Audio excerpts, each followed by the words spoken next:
জীবনের উদ্দেশ্য নিয়ে বক্তব্য দেওয়ার জন্য ধন্যবাদ, যা আজকে দিয়েছেন। কোরআন থেকে সূরা এবং আয়াতের উদ্ধৃতি দিয়েছেন। সূরা 17-88 বলেছে, যদি সব মানুষ এবং জিন একত্রিত হয় একটা কোরআন রচনা করতে, তারা তা করতে পারবে না। কিন্তু তাবারির ইতিহাসে ভলিউম 6 পৃষ্ঠা 107, ইবনে সাহাদ কিতাব আল তাবকাত আল কবির ভলিউম 1 অধ্যায় 1 এবং 2 পৃষ্ঠা 236 এবং 239, ইবনে ইসহাক সিরাত রাসূলুল্লাহ পৃষ্ঠা 165-167 বলেছে যে মুহাম্মদ শয়তান দ্বারা প্ররোচিত হয়েছিল এবং 3 জন দেবদেবীর পক্ষে কথা বলেছিল, আল্লাহ, আল উজ্জা এবং মান্নাত। বলেছে যে তাদের ইন্টারসেশন হয়েছে। তার কিছু সময় পর আরো ওহী পাওয়ার পর জিবরিল ফেরেশতার কাছ থেকে ওই আয়াতগুলো আল্লাহর নিকট থেকে না, বরং শয়তানের কাছ থেকে পাওয়া। আমার প্রশ্ন হলো, এই ঘটনার কয়েকটা প্রয়োগ এবং চ্যালেঞ্জ রয়েছে কোরআনের অনুরূপ সূরা আনতে। সূরা 17-88 ছিল আসলে শয়তানের কথা মুহাম্মদের সময়ের, ঠিক, যা পরবর্তীতে যেন প্রমাণ করে যে কোরআনের বাকি অংশ কি আল্লাহর পক্ষ থেকে এসেছে। ভাই, আপনার নামটা কি? আমি ড্যানি, আমি একজন ছাত্র, আমি বইয়ে এসব পেয়েছি। ভাই ড্যানি দুটো সুন্দর প্রশ্ন করলেন আর উদ্ধৃতি দিলেন সূরা ইসরা অধ্যায় 17 আয়াত 88। বলা হয়েছে যদি সব জিন আর মানুষ একত্রে চেষ্টা করে কোরআনের মতো আরেকটা তৈরি করতে, তারা তো করতে পারবে না। এটা আরো আছে সূরা তুর অধ্যায় 52 আয়াত 34।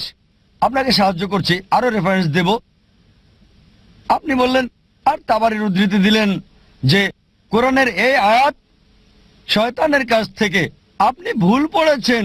এটা অভিযোগ করেছিল যে লোকজন বলতো কোরআনের এই কথা শয়তানের, আর সাথে সাথে ওহী নাজিল হলো।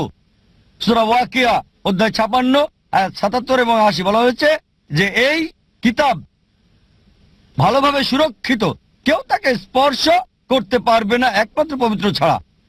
মহাবিশ্বের প্রভু এটাকে সুরক্ষিত করেছেন।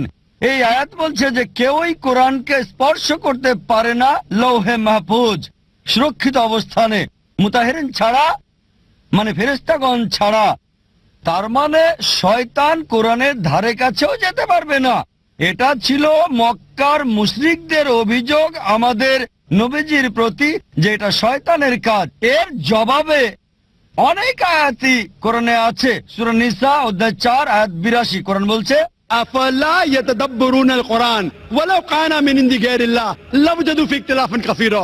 তারা কি কোরআন নিয়ে ভেবে দেখে না যদি এটা আল্লাহ ছাড়া অন্য কারো নিকট থেকে আসতো তাতে অনেক অসঙ্গতি থাকতো।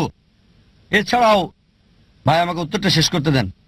এটা ছাড়াও আপনি বলেছেন আল্লাহ চ্যালেঞ্জ দিয়েছেন যে যদি বলে এটা শয়তান হতে, সূরা তুর অধ্যায় 52 আয়াত 34 এবং সূরা ইসরা অধ্যায় 17 আয়াত 88, যদি সব মানুষ এবং জিন একত্রিত হয় তারা কোরআনের মতো একটা রচনা করতে পারবে না। আল্লাহ চ্যালেঞ্জটা সহজ করে দিলেন।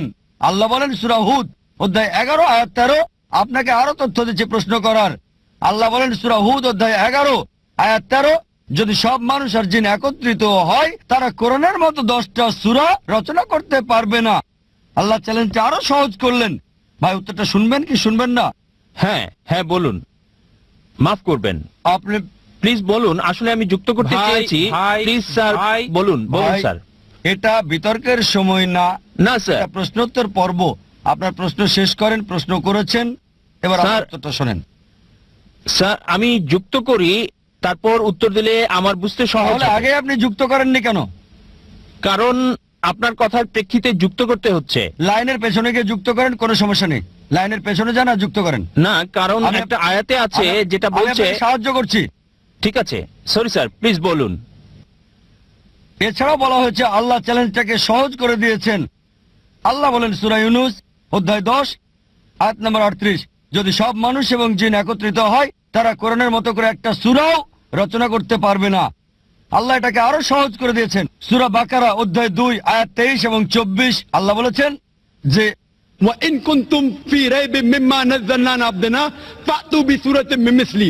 যদি তোমরা সন্দেহ করো যা আমি আমার বান্দা নবী মুহাম্মদের উপর নাজিল করেছি সময়ে সময়ে, তাহলে একটা সূরা রচনা করো কিছুটা অনুরূপ। মিন মিসলি, একই রকম না, কিছুটা অনুরূপ। من مثلي وادعوا شهداءكم من دون الله ان كنتم صادقين। আর সাহায্যের জন্য ডাকো এবং সাক্ষী রাখো আল্লাহ ছাড়া যে কাউকে, যদি তোমরা সত্যবাদী হও। فإن لم تفعلوا আর যদি তা না পারো, ولن تفعلوا নিশ্চিত যে তোমরা তা পারবে না, فاتقوا النار التي وقودها الناس والحجارة أعدت للكافرين। তাহলে ভয় করো সে আগুনকে যার জ্বালানি হবে মানুষ এবং পাথর, যা সত্য প্রত্যাখ্যানকারীদের জন্য প্রস্তুত করা হয়েছে। এটা চ্যালেঞ্জ, একটা সব সময়ের জন্য চ্যালেঞ্জ।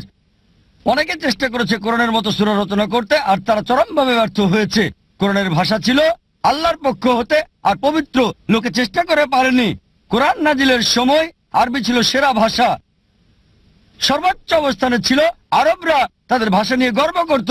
আল্লাহ বলেন, তোমাদের ভাষা দিয়েই এই কোরআন নাজিল করেছি, চেষ্টা করে একটা সূরা রচনা করো। কিছুটা এমন, পুরোপুরি না। কিছু সূরা আছে একটা সূরার 3টা আয়াত, বড় জোর 10টা শব্দ। অনেকে চেষ্টা করেছে, চরমভাবে ব্যর্থ হয়েছে। যদি মনে করেন এটা আল্লাহ ছাড়া অন্য কারো কাছ থেকে চেষ্টা করেন একটা সূরা রচনা করতে, এটা চ্যালেঞ্জ। কখনোই কেউ পারে নাই, আপনিও পারবেন না। আশা করি উত্তরটা পেয়েছেন। Thank you.